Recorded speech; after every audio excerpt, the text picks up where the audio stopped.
नमस्कार पेंशनर्स मित्रों।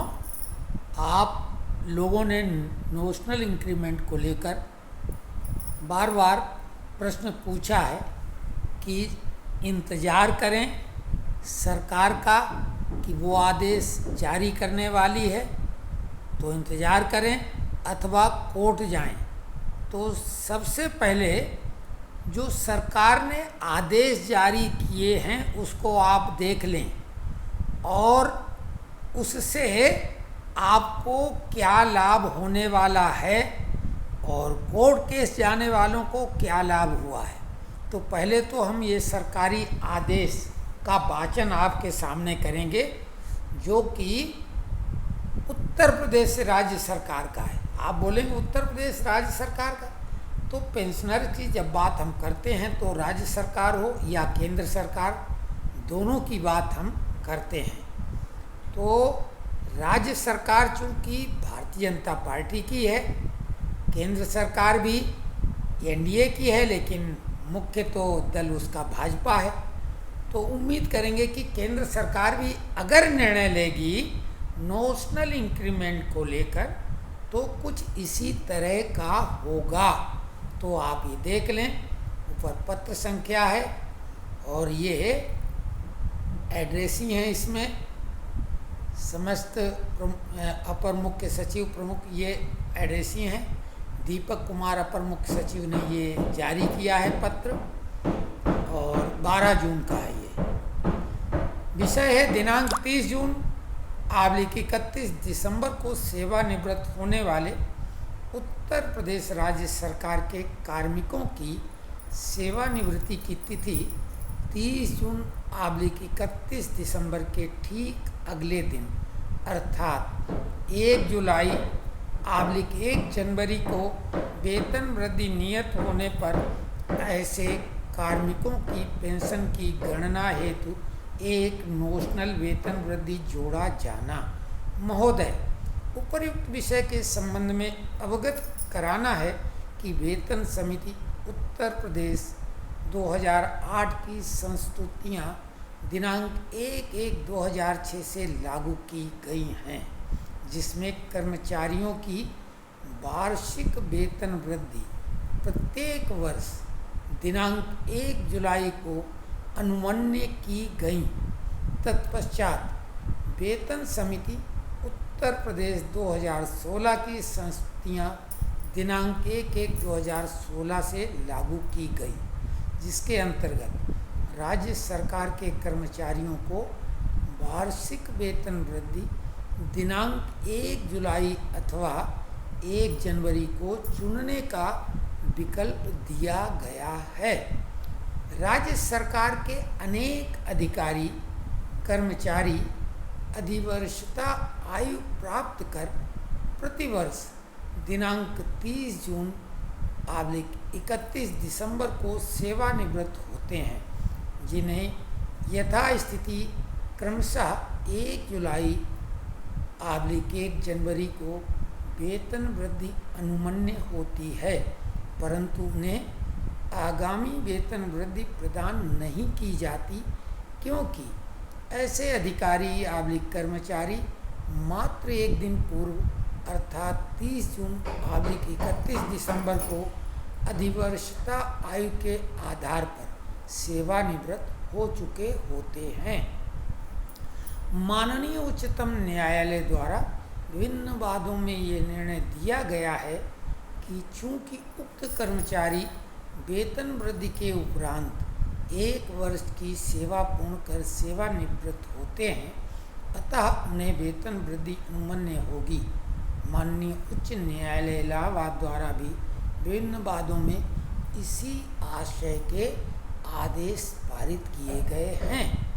माननीय उच्चतम न्यायालय एवं माननीय उच्च न्यायालय इलाहाबाद द्वारा पारित आदेशों के अनुपालन में राज्य सरकार द्वारा सम्यक विचारोपरांत यह निर्णय लिया गया है कि दिनांक 30 जून / 31 दिसंबर को सेवानिवृत्त होने वाले राज्य सरकार के कार्मिकों जिन्हें यथास्थिति 1 जुलाई / 1 जनवरी को वेतन वृद्धि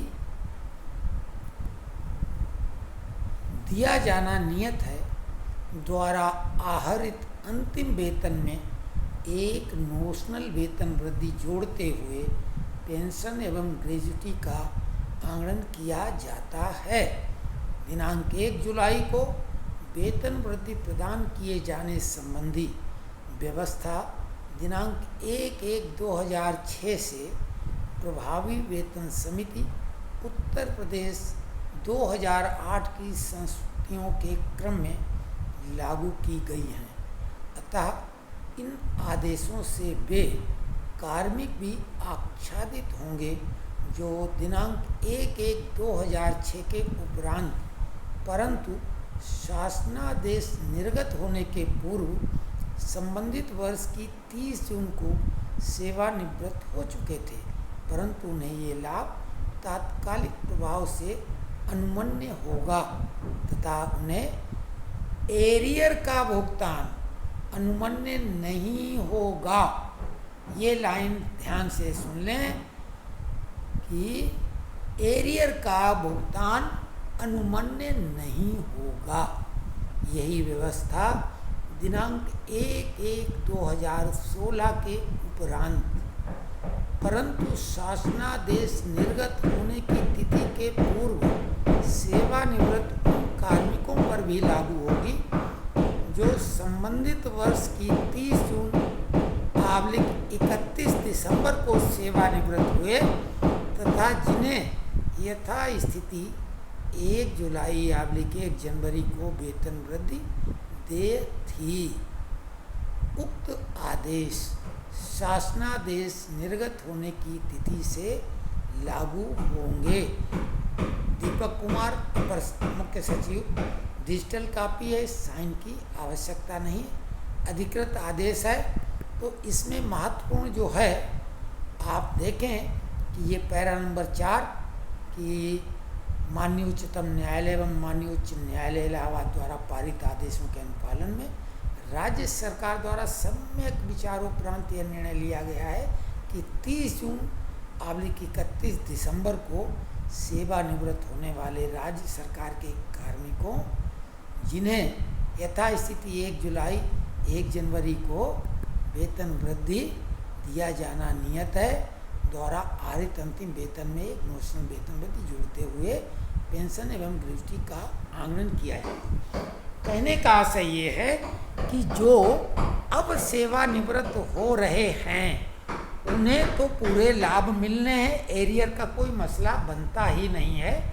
ग्रेजुटी है, लीव इनकैशमेंट, सारे लाभ मिलेंगे, लेकिन 6वें पे कमीशन और 7वें पे कमीशन यानी 2006 और 2016 वाले जो लोग हैं उन्हें एक इंक्रीमेंट का नोशनल इंक्रीमेंट के रूप में ही लाभ मिलेगा और कोई एरियर नहीं मिलेगा। लेकिन जिन लोगों ने कोर्ट केस किया था और जीत गए हैं तो उन लोगों को पूरा एरियर भी मिला है और ये हम पूरे दावे के साथ कह रहे हैं क्योंकि मिनिस्ट्री ऑफ डिफेंस प्रोडक्शन यानी ऑर्डिनेंस फैक्ट्री में ऐसे बिल बने, पास हुए और भुगतान भी किए जा चुके हैं। तो हमारा यही आप लोगों से कहना है कि जल्दी से जल्दी कोर्ट में जाएं, नहीं तो सेंट्रल गवर्नमेंट भी अगर ऐसा आदेश पारित कर देगी तो हो सकता है कोर्ट में जाने के बाद भी दिक्कत हो, रिट आपकी खारिज हो जाए। तो अभी जो लोग चले जाएंगे सेंट्रल गवर्नमेंट के एम्प्लॉई विशेषकर, तो उनको एरियर भी मिलेगा क्योंकि बाकी लोगों को एरियर मिल चुका है। अब जिनको मिल चुका उनका तो वापस नहीं कराया जाएगा। तो यही फर्क है, बाकी निर्णय आपके हाथ में है। एक बात तो तय लग रही है कि कोर्ट केस होने के बाद भी अब सरकार ऐसा मन बना चुकी है कि वो नोशनल इंक्रीमेंट को लेके निर्णय ले लेगी। हालांकि 15 जुलाई की मीटिंग का बहिष्कार श्रमिक नेताओं ने कर दिया, नहीं तो उसमें निर्णय हो सकता था। हमारे नेता अपने ईगो को ऊपर रखते हैं, श्रमिक हितों को बहुत पीछे। वो नहीं चाहते हैं कि सरकार को श्रेय मिले कि सरकार ने समस्याएं हल कर दी। वो तो समस्याओं को बढ़ा चढ़ा के देश को नुकसान पहुंचाने के लिए हड़ताल, स्ट्राइक, तोड़फोड़ ये सब करने की मंशा पाले बैठे हैं। और ऐसा कोई व्यक्ति देश विरोधी मानसिकता वाला ही कहलाएगा। तो ये जो नारा बहुत पहले दिया गया था, हालांकि वो कांग्रेसी शासन था, उस समय इनकी हेकड़ी निकली हुई थी। वो नारा था कि देश के हित में करेंगे काम, काम का लेंगे पूरा दाम, कौन बनाता हिंदुस्तान, भारत का मजदूर किसान। तो भारत का मजदूर किसान अब देश बना नहीं रहा, देश तोड़ने में लगा है। हालांकि सब नहीं, लेकिन भले वो मुट्ठी भर हों, किसी के भड़काने पर वही मुट्ठी भर खतरनाक हो जाते हैं। एक मछली ही तालाब को गंदा करती है। और देश के हित में करेंगे काम सर्वोपरि, तो ये हमारा नारा का उद्घोष था, उसको बिल्कुल भुला दिया है। खैर, मर्जी आपकी। ये आदेश का आधार है सभी के लिए, क्योंकि ये आदेश साफ तौर से कह रहा है कि कोई एरियर नहीं मिलेगा। तो मर्जी आपकी, हमारा काम है आपको आगाह करना, बताना, वो भी सच्ची बात, भले आपको अच्छी लगे या न लगे, क्योंकि सच्ची बात